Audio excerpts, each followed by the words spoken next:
শহীদ হতে হয়েছে, কিন্তু আমাদের হাতে তারা খুব চেষ্টা করেও একটা ছোট এক হাতের লাঠি ছাড়া তারা কিছুই দেখাতে পারেনি। অথচ আমাদের বিরুদ্ধে প্রকাশ্যে AK-47 সহ পিস্তল নিয়ে আমাদের উপরে মুহুর্মুহুর ককটেল বিস্ফোরণ সহ গুলি চালিয়ে আমাদের 13 জন ভাইকে শুধু ঢাকাতেই শহীদ করা হয়েছিল। আমাদের হাতে একটা লাঠি তারা গোল চিহ্ন দিয়ে দেখিয়ে বলেছিল এই হচ্ছে নিজামী মুজাহিদের সেনাপতিরা। একটা লাঠি হাতে যদি সেনাপতি হওয়া যায়, আমি পরিষ্কার ঘোষণা করছি ওই এক লাঠি হাতে সেনাপতিদেরকে বাংলাদেশে আগামী দিনে আর কেউ পরাজিত করতে পারবে না।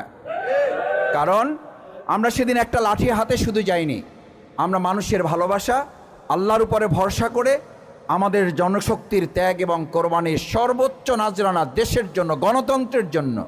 সেদিন তারা গণতন্ত্রকে হত্যা করে কবর রচনা করে